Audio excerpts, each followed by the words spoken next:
Hi, beloveds. My name is Caroline. Welcome back to my channel. Today, we're going to talk about this brand new era that we are on the brink on called the Age of Aquarius. And it's such an exciting time for divine partnerships. I cannot even tell you guys. Just to put a little bit of perspective on, what this all is. Every 2000 years, we have a change of era. Uh, it's associated with the precession of the equinoxes. So if I bring you guys back, 2000 years, like right now from year zero until we're going to say 2000, but it's more like 1900 because there's like probably like 150 years buffer. That was the age of Pisces. Man, aren't we excited to get out of that one? The age of Pisces, the hallmark is, unfortunately, as a collective, it's the highest expression of Pisces is unconditional love. Like it's all of the most beautiful expressions. But at the lower expression, it's a lot of, victimization, karma. Pisces is a very, karmic sign. Somebody in their chart that has a lot of planets in that 12th house, that's a lot of karma to pay back in this lifetime. So we are getting out of this and into the age of Aquarius. If you go back, like, before that, like minus 2000 to 0 was the age of Aries. And it's a lot of, there's a lot of violence during that time, right? Because Aries rules, it's the masculine energy, it's the warrior. Before that was the era of Taurus. Before that, the era of Gemini. And before that, Cancer. It moves backwards like that. And the age of Cancer and the age of Taurus were very like feminine ruled, matriarchies. The women owned the land, the men took on her name, like it was just very matriarchal societies. But now what we're moving into, Aquarius is the sign of equality. So we don't want crazy patriarchy like the last 2000 years or, too much matriarchy. We definitely want equality, evenness between the two sexes. So we're going to share my screen with you guys, and I'm going to show you guys what this is going to mean. We're talking about the next 2000 years. But like I said, as astrologers, what's happening on December 21st, we have two major outer planets, the two biggest planets minus the sun in the solar system. Jupiter and Saturn are both entering the sign of Aquarius, and they're conjuncting at 0 degrees of Aquarius. This is very exciting, you guys. This is such a breath of fresh air. They only meet up once every 20 years, but they meet up in they meet in the same element for 200 years. So for the last 200 years, they've been meeting in earth signs. We're completing an earth sign grand conjunction cycle. And the last 200 years, we were valuing very much so like the material world, right? Like fancy cars, fancy this, fancy that. That's all about to change. It's all about to change. I'm going to show you guys. So it's been like 800 years that we haven't had like an air sign, grand conjunction, but it's also kind of happening, in 2020. And you can say that there's like a 150-year buffer in between the two eras. So in the late 1800s, that's when the telephone was invented. The age of Aquarius, the hallmark is technology, right? So the telephone, right? The radio came along after that, the television. In the late, in the 90s, the internet, like all of these new communications and technologies that are changing our lives, absolutely changing our lives. Wouldn't you all agree that the internet on the twin flame journey is the game changer? It's the accelerator. It's the accelerator. I mean, we in past lives did not have access to, any of all. No wonder things were going as slowly as they were. So I'm going to share my screen with you guys. Let's have a look at, I think this is the one. Yeah, I think this is the one. Let's have a look. Awesome. Okay. So on December 21st, 2020, okay, we're going to have the planet. I've cleared the deck, by the way. I just wanted to keep a nice, fresh, clean deck. And just to show you, in the morning, I'm in Chicago time, Central Standard Time.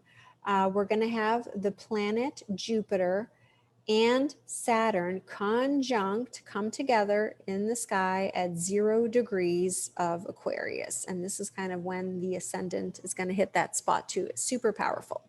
Super powerful.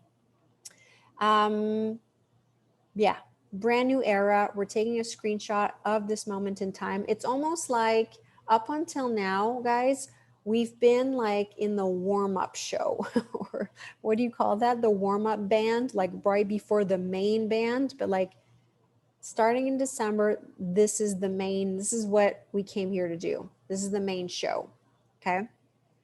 So, yeah, like I said, the sign of Aquarius governs communities. It governs the people. It governs equality. It governs technology, science, the future.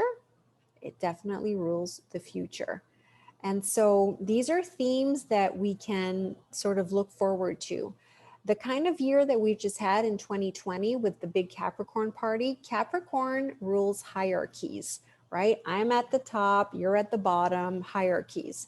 Aquarius rules decentralizations, right? Equality, just, you know, we're probably going to see more and more people, we're already seeing it, leaving the big cities and just spreading out, right?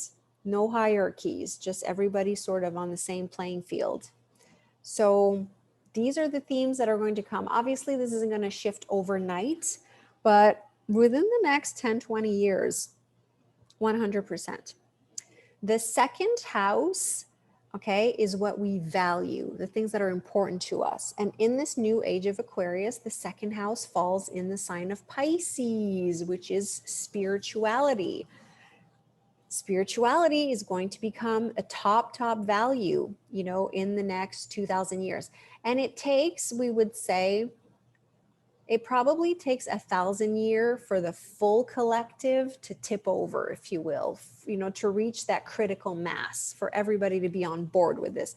We are cutting edge, right? We are twin flames. We are the leaders of this new world, as you'll see.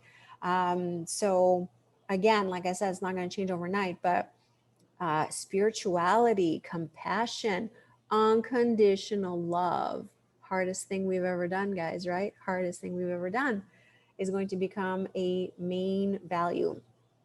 The third house rules, you know, communications, writing, I want to say businesses, merchants, commerce, things like that. It's in the sign of Aries. You're going to see a lot more people with their own businesses, you know, startup, leadership, Aries. That's going to be something, you know, that we're going to see more and more and more. The fourth house of home, the fourth house of home in Taurus. So Taurus is the sign of, it's ruled by Venus, but we can say it's co-ruled by the earth too. You're going to see more and more people, you know, building their homes closer to the earth, you know, gardening, having a, you know, producing their own food. Taurus also rules foods, you know, just more like earthy kind of family environments and, you know, emotional environments as well. The fifth house, that's what I'm excited. I'm excited to get to the 5th, the 7th, and the 11th for you guys. The 5th house is the archetype of Leo, right? So it's the archetype of not only romance, but it's also like this, the little like celebrities, right? The 5th house is now going to be in Gemini. And just to give you guys an example, in the Piscean age, right, when this first house here used to be Pisces, The little fifth house of celebrity and romance was in Cancer, right? So like there's like a flip like this. So who were like the celebrities in the Piscean age? Like the royal family, for example, right? Like this is who we idealized, the royal family. Well, now, or the Kardashians, right? Like the powerful elite families, that's what, that was the culture. Well, now guess what? Guess what? Now that's in the sign of Gemini. Gemini rules the twins. I am predicting that sacred partnerships are the next celebrities. Are It's going to be the next thing that's going to be valued so much. It's also going to be much more intellectual, right? So like smart people are going to be. It's just going to be what we value more, as far as who we look up to and who we sort of like idealize. The sixth house of health, the sixth house of work, the sixth house of routines is going to be in the sign of Cancer. So I know you're going to say we're already seeing this, but a lot more people are going to be working from home. The sign of Cancer rules the home. And so um, I feel like that's definitely something that we're going to see, more and more. And people can take better care of themselves, their health. Um, People that can definitely take better care of themselves when they're working from home. The seventh house of relationships and partnerships in the sign of Leo. Oh my gosh, this is so exciting, you guys. So, just to give you an idea, in the age of Pisces, this spot right here, the seventh house of partnerships and relationship, was in the sign of Virgo. Okay. Virgo is not the sign of equality. Virgo is the sign of the servant, right? So the woman was sort of like the servant, if you will. This is not we're not coming from an era where the partnerships were even in any which way, shape, or form. And Virgo also represents, the mental mind, what makes sense, the rational mind. Could we all agree that we're coming from an era, you and I both know these are the templates that we're working, where relationships were made from the mental mind, right? Like this relationships, marriages were made from strategy, from alliances, from, arranged marriages to, she comes from the right. I'm sorry, but I just watched season 4 of The Crown. If Twin Flames want to know what's the templates that we're working out, watch season 4 of The Crown. Charles and Diana. They were not in love. He was in love with someone else, but that someone else could not marry the future King of England, because she would be divorced. And you guys, if you want to know what Twin Flames are working out, that's the Piscean age. It's those alliances of mental reasons. But that is changing now, right? Because the sign of Leo rules love. People are going to marry for love in the future. It's just part of the energy. It's just the incoming energy that's coming in. This old model will have no choice but it will eventually get washed away, because you can't swim upstream. You can't fight the energy that's coming in. You can for a little while. I mean, again, this is not going to change overnight, but eventually you just get washed away with the current. So there's definitely going to be more. The sign of Leo rules kings and queens, right? And Leo is a whole sign. It's not a codependent sign. A Leo is very, at its highest expression, obviously. Yeah, Leo is a whole sign. So we're just going to see more and more of these heart-based relationships.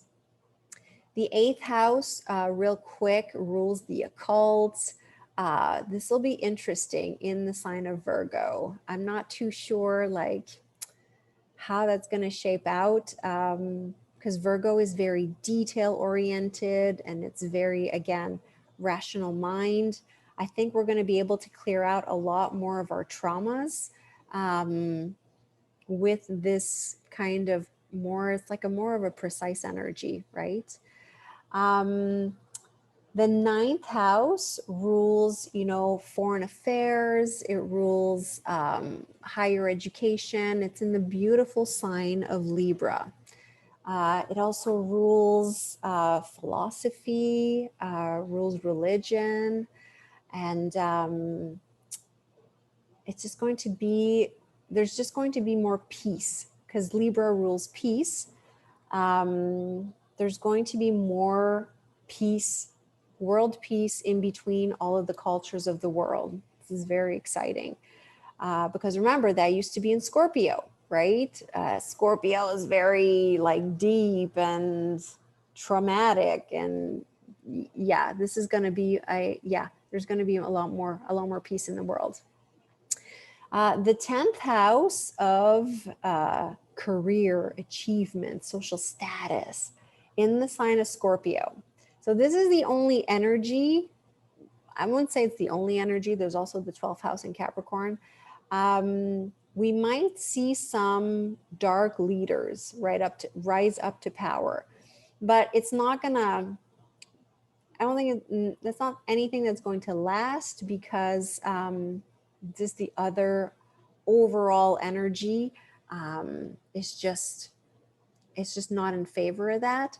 But that's a possible expression of that.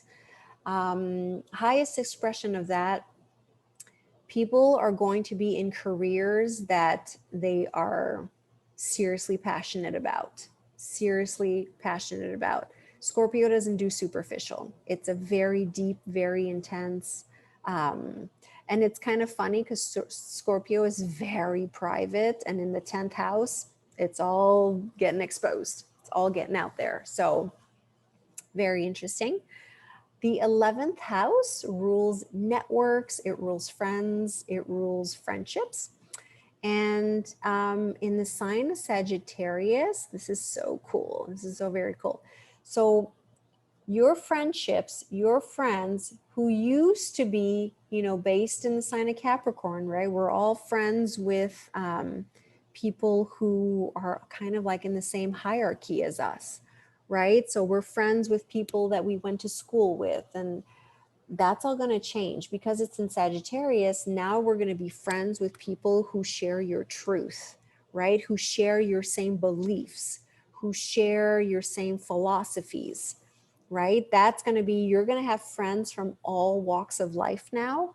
Okay, the friendship vibe is completely going to change from this clickier kind of a thing to a very broad spectrum. Like, we share the same truth, we're friends. So exciting. And then, of course, Capricorn. Man, this is interesting because Capricorn in the 12th house, you know, the 12th house is the subconscious. It's, you know, it's really working out. Yeah, we're going to be working out our subconscious because Capricorn is the sign of work. And yeah, that 12th house is of losses, of letting go. We're going to be cleaning ourselves up for sure in this new era. So I hope that this video sort of illuminates a little bit what's to come. Very exciting time, just very nice, just very beautiful new incoming energies. I'm so excited about this December 21st solstice. We're going to have a lot of 000 energy. The sun and Mercury are going to be at 0 degrees of Capricorn. It's, am I going to have a video for that? It's not a new moon or a full moon or anything like that, but yeah, this is exciting, you guys. Hang in there. This is literally what we've been training for, right? Twin Flames have been clearing the old template, clearing, excavating the old template to make room. We are pioneering. We are the leaders of this new model. And so I just wanted to share with you guys what's up and coming. And do subscribe to my free email service that I have listed down below, that I guide you into writing down what it is that you want for yourself in your life on the new moon. It takes 10 minutes per month. It's super easy. And my info is down below if you would like to see where this falls in your particular chart, in your particular house placements. You can always reach out for a reading. So I will talk to you guys very soon. Talk to you soon. Bye.